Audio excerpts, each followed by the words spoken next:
Golden diamonds తరుగు తక్కువ బంగారం ఎక్కువ విజయవాడ బెంగళూరు మరియు వైజాగ్ బ్రాంచ్లలో. హలో నమస్తే, welcome to Suman TV. Telangana వ్యాప్తంగా మొన్న వారం రోజుల క్రితం ఒక సంఘటన మొత్తం సంచలనం రేగించింది. నల్గొండ జిల్లా అంటే సూర్యాపేట జిల్లాలో ఒక టీచర్ రూపారెడ్డిని ఒక విద్యార్థి అతి కిరాతకంగా పొడిచి చంపిన ఘటనపై కూడా అంటే రాష్ట్ర వ్యాప్తంగా కూడా అన్ని సంచలనం రేగించింది. ఈ విషయంపై కూడా ఇవాళ మహబూబాబాద్ జిల్లాలో ట్రస్మా ఆధ్వర్యంలో ఉపాధ్యాయ సంఘాలన్నీ కలిసి కూడా ఇవాళ ర్యాలీ నిర్వహించి వాళ్ళకి నిరసన వ్యక్తం చేస్తాయి.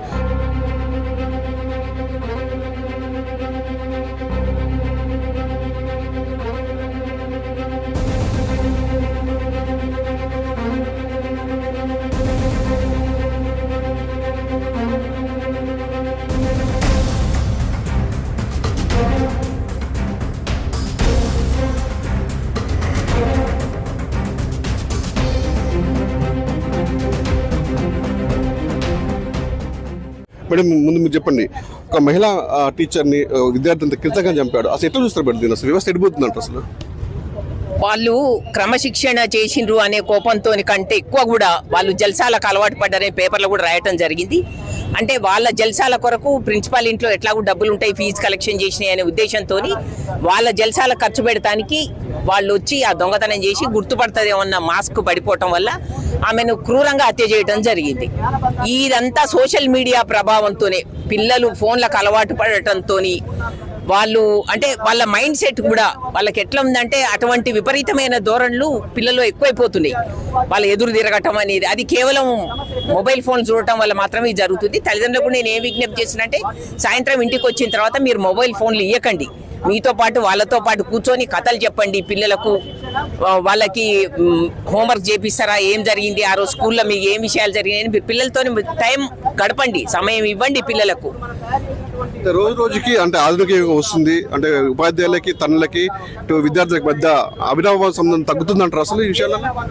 నిస్సందేహంగా తగ్గుతుంది. ఎందుకంటే పిల్లలు ఈ మధ్య సోషల్ మీడియాకు అలవాటు పడి అంటే స్కూల్లో ఉపాధ్యాయుల మీద గౌరవం అనేది కూడా రోజు రోజుకి తగ్గిపోతుంది. కొంతమంది తల్లిదండ్రులు పిల్లల ముందే స్కూల్ని కించపరచటం, ఉపాధ్యాయుల్ని కించపరచటం ఇటువంటి జరిగినప్పుడు సహజంగా పిల్లలకు టీచర్ మీద భయం అనేది పోతుంది. అటువంటప్పుడు టీచర్ క్లాస్లో ఏం చెప్పినా కూడా వినే పరిస్థితి లేదు.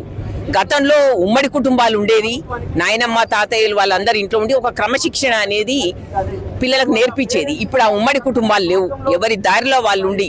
మీరు గమనించడం లేదో, ఏ ఫంక్షన్కి పోయినా, మీరు ఏ పెళ్లికి పోయినా, చిన్న పిల్లలు 5 సంవత్సరాల వయసున్న పిల్లలు కూడా పెద్దోళ్ళకి ఒక నమస్కారం అనేది కూడా పెట్టకుండా ఫోన్ల తల వంచి ఫోన్లు చూడటం మాత్రమే చేస్తున్నారు.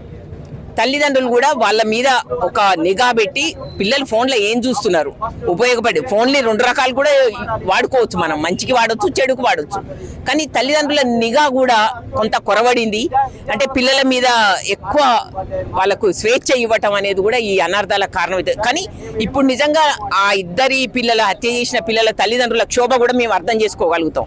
అటువంటి బాధ ఇంకో తల్లిదండ్రులకు రాకుండా తల్లిదండ్రులు అందరూ కూడా పిల్లల్ని కట్టడి చేసి ఒక మంచి సమాజాన్ని నిర్మించాలి. దాంతోపాటు వాళ్ళ పిల్లలు కూడా మంచి భవిష్యత్తు అనేది ఇవ్వాలని నేను కోరుకుంటున్నాను. సార్, మీరు చెప్పండి, అంటే విద్యార్థుల్లో మార్పు రావాలంటున్నారు. విద్యార్థుల మార్పు ఏ విధంగా వస్తే బాగుంటుంది, సమాజానికి ఏ విధంగా వాళ్ళు మెసేజ్ ఇస్తారు? విద్యార్థులలో మార్పు రావాలంటే ఉపాధ్యాయులతో పాటు వారి తల్లిదండ్రులు కూడా పాఠశాలకు వచ్చి ఉపాధ్యాయులు సహకరించినట్లయితే తప్పకుండా విద్యార్థులు మార్పు వస్తుంది. అంతేకాకుండా ఉపాధ్యాయులు కూడా చిన్నప్పటి నుంచే పిల్లలకు మార్కుల కంటే ముందుగా సంస్కారం, నైతికత, విలువలను తప్పకుండా నేర్పాలి. తల్లిదండ్రుల పట్ల, ఉపాధ్యాయుల పట్ల ఏ విధంగా ఆ విద్యార్థి మసులుకోవాలనేది పాఠశాలలు చర్య తీసుకోవాలి. దాని తగ్గట్టు వారి తల్లిదండ్రులు కూడా పాఠశాల యాజమాన్యానికి ఉపాధ్యాయులు సహకరించినట్లయితే మనం మెరుగైన సమాజాన్ని నిర్మిస్తాం. లేనట్లయితే మంచి సమాజం అనేది చరిత్రలో గడిచిపోయే పరిస్థితి ఏర్పడుతుంది. చెప్పండి సార్, ఇప్పుడు గురువు అంటే గతంలో ఉండేది భక్తి, దైవభక్తి చూసేది. ఇప్పుడు ఆ రోజులు గురువుని గౌరవించే రోజులు ఉన్నాయంట అసలు? సార్, మనం వేదకాలం నుంచి విద్యను పరిశీలించినట్టయితే విద్యకు ఒక ప్రముఖమైనటువంటి స్థానం ఉంది. ఆ రోజుల్లో గురువు దగ్గరికి విద్యార్థులు పోయేది. అర్ధరాత్రి కానీ తెల్లారినాక కానీ గురువుకు సపరి చర్యలు చేస్తూ అనేక రకమైనటువంటి చేదోడు వాదోడుగా ఉండి గురు సంరక్షణలో విద్య నేర్చుకునేటువంటి వారు. ఇప్పుడు పూర్తిగా విద్యార్థి కేంద్రమై ఎప్పుడైతే ప్రభుత్వం విద్యార్థి కేంద్రంగా విద్యను అభ్యసిస్తుందో ఆ క్రమంలో అనేక విద్యార్థుల పక్షాన చట్టాలు వచ్చాయో ఉదాహరణకు మనం 20 ఏళ్లను వెనక్కి తీసుకుంటే ఎప్పుడైతే ఉపాధ్యాయుని చేతిలో బెత్తం, పోలీస్ చేతిలో లాఠీ దూరమైందో, మీరు గత 20 సంవత్సరాల చరిత్రను పరిశీలించినట్టయితే బీటెక్ లో కానీ, ఇంజనీరింగ్ లో కానీ, ఇతర ఉన్నత విద్యా సంస్థల్లో పూర్తిగా క్రమశిక్షణ లోబడి మానభంగాలు, హత్యలు, మర్డర్ కేసులు ఒక పద్ధతి లేకుండా సమాజం తయారైందంటే ఆ కేవలం ఈ 20 సంవత్సరాల నుంచి వచ్చినటువంటి వివిధ రకాల చట్టాల వల్ల ఉపాధ్యాయులు భయభ్రాంతులకు గురై తమను తాము రక్షించుకోవడంలో పూర్తి విద్యను, స్వేచ్ఛాయుతమైనటువంటి విద్యను అందించలేకపోతున్నారని మేము భావిస్తున్నాం. ఎందుకంటే ఈరోజు ఒక రూపారెడ్డి చనిపోతే కేవలం ఒక తరం పోతుంది.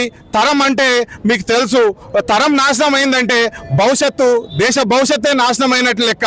మరి దీనికి మనం ఖండించాల్సినటువంటి అవసరం, సపోర్ట్ చేయాల్సినటువంటి అవసరం ఈ సమాజం పట్ల లేదా అని నేను అడుగుతా ఉన్నాను. ఎప్పుడైతే ప్రైవేట్ స్కూల్ అంటే ప్రతి ఒక్కరికి చిన్న చూపే, ప్రతి ఒక్కరికి మీరు చూస్తున్నట్టయితే ప్రైవేట్ స్కూల్లో చదివినటువంటి విద్యార్థులు దేశ విదేశాలకు వెళ్తారు, దేశానికి ఉన్నతమైనటువంటి పేరు ప్రఖ్యాతలు తీసుకొస్తారు. మరి అటువంటి ఒక ప్రైవేట్ స్కూల్ టీచర్ మరణించిందంటే సంఘీభావం తెలపాల్సినటువంటి సమాజం ఏమైపోతుంది, సమాజం ఎటువైపు పోతుంది, ఎవరిని ఎంకరేజ్ చేస్తుందో మా విద్యార్థి ఉపాధ్యాయ సంఘాల్లో ఆందోళన మొదలైంది. భయభ్రాంతులకు గురవుతున్నారు. 20 సంవత్సరాలుగా చూస్తే ఉపాధ్యాయ వృత్తికి వచ్చేటువంటి వారి సంఖ్య కూడా తక్కువైపోయింది.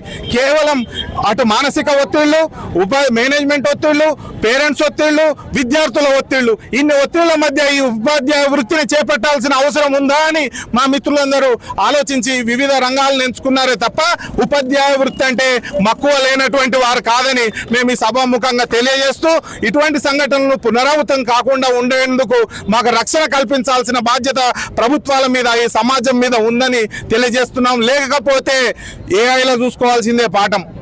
ఇప్పుడు తల్లిదండ్రులను స్టార్ట్ చేసిర్రు, ఆల్రెడీ పిల్లల్ని తల్లిదండ్రులను కొట్టుడు స్టార్ట్ చేసిర్రు, ఆఖరికి టీచర్ల దగ్గరికి వచ్చారు. రేపు రోడ్ల మీద పడి కొడతారు, సమాజం ఎటుపోతుంది, అప్పుడు టీచర్లను నిందిస్తారు. మరి టీచర్లకు రక్షణ లేనప్పుడు సమాజం ఎక్కడి నుంచి రక్షణ పొందుతుందండి? ఒక ఉద్దేశంతో చిన్న పిల్లల్ని దండిస్తే అది తప్ప? సార్, అది విద్యార్థులు ఇప్పుడు తల్లిదండ్రులు కూడా పిల్లల్ని కొడతారు సార్. ఇంటికాడ ఏ తల్లిదండ్రులు అయినా ఇంటికాడ వాళ్ళు సక్రమైన మార్గంలో పెట్టడానికి తల్లిదండ్రులు కూడా చేసుకోవాల్సినటువంటి పరిస్థితులు కొన్ని వస్తాయి. కానీ తల్లిదండ్రుల తర్వాత తల్లిదండ్రులైనటువంటి గురువులు కూడా అదే పని చేస్తే దీన్ని అనేక రకాలుగా చిత్రించి ఇలా దండించిరని, చిత్కబాదీరని, తర్వాత అనేక రకాలుగా దీన్ని హైప్ చేసుకొచ్చి వాళ్ళ మీద కేసులు పెడుతున్నారు. అది తర్వాత భౌతిక దాడులు చేస్తున్నారు. దీనివల్లనే ఎప్పుడైతే ఇంతకుముందు మా సార్ చెప్పినట్టు ఉపాధ్యాయుని చేతిలో ఎప్పుడైతే బెత్తం పోయిందో ఇవాళ పోలీసుల చేతిలో లాఠీలకు పని చెప్పవలసినటువంటి పరిస్థితులు ఏర్పడ్డాయి. ఇవాళ అనేక రకాలైనటువంటి దోపిడీలు జరుగుతున్నాయి. చివరికి హత్యలు కూడా చేసేటువంటి పరిస్థితులకు వచ్చారు. ఇంకా రానున్న రోజులలో ఈ సమాజం ఎటుపోతుంది అనేటువంటి ఆలోచనలో ఉన్నారు. కాబట్టి ముఖ్యంగా దీనికి ఉపాధ్యాయులని మేము మన 20 సంవత్సరాల చరిత్రలో ముందుకెళ్ళినట్లయితే ఉపాధ్యాయులు కనపడితే 2 చేతులు ఎత్తి మనం నమస్కారం చేసేది, కనపడితే భయంగా మనం పక్కకు జరిగేది. అలాంటి రోజులు ఏది ఎప్పుడు వస్తాయో మళ్ళీ ఈ సొసైటీ ఒక మంచి సొసైటీగా మారుతుంది తప్ప ఇంకా ఇలాంటి రూపారెడ్డి హత్య ఒక్కలాంతో ఆగదు. ఇంకా అనేక రకాలైనటువంటి మనం చెడులను చూడవలసినటువంటి పరిస్థితి వస్తుంది. కాబట్టి దయచేసి మేము సొసైటీని, పేరెంట్స్ని, ఇవాళ ఉపాధ్యాయులు అంటే వాళ్ళు శత్రువులు కాదు.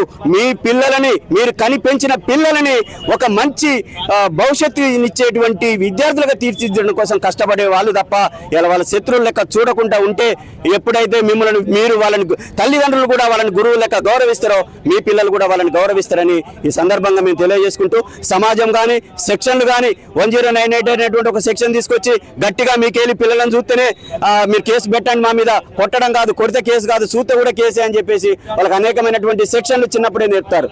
దానివల్ల నాకు ఏం కాదు, కొడితే నేను పోయి పోలీస్ స్టేషన్ పోయి కేసు పెడతా మా టీచర్ మీద అని చెప్తున్నారు. కాబట్టి అలాంటి వాళ్ళకు ఫ్రీ హ్యాండ్ రావడం వల్ల వాళ్ళు అనేక రకాలైనటువంటి దోపిడీలు చేయడానికి ఉన్నారు. కాబట్టి చట్టాలను మారవాలి, సమాజం మారవాలి. తల్లిదండ్రులు కూడా ఖచ్చితంగా ఇప్పుడు ఉపాధ్యాయుల మీద గౌరవం పెంచే విధంగా విద్యార్థులను పెంచాలని ఈ సందర్భంగా తెలియజేసుకుంటున్నాను సార్. విన్నర్గా ట్రస్ట్ ఆధ్వర్యంలో ఇవాళ ఉపాధ్యాయుల వల్ల ఆవేదన మొత్తం ఇలా చాలా అంటే జిల్లా వ్యాప్తంగా మారిమోగుతుంది. ఒకవైపు వీళ్ళు చెప్తున్నారు అంటే ఉపాధ్యాయుని చేతుల్లో బెత్తం, పోలీస్ చేతుల్లో లాఠీలు లేకపోతే సమాజాన్ని మార్చలేమని చెప్తున్నారు. అట్ ద సేమ్ టైం సమాజం అంటే తల్లిదండ్రులకు మార్పు వచ్చినప్పుడే మన సమాజాన్ని అంటే చైతన్యవంతంగా మనం మారుస్తామని చెప్పేసి ఇక్కడ ఉన్నటువంటి రాష్ట్రపతి చెప్తున్నారు. మన చట్టాలు కూడా మార్పు రావాలని చెప్పి లేని పక్షాలు ముందు కూడా మేము నిరసన కార్యక్రమం ముందు కొనసాగుతామని చెప్పి ఇక్కడ ఉపాధ్యాయులు తెచ్చిన పరిస్థితి.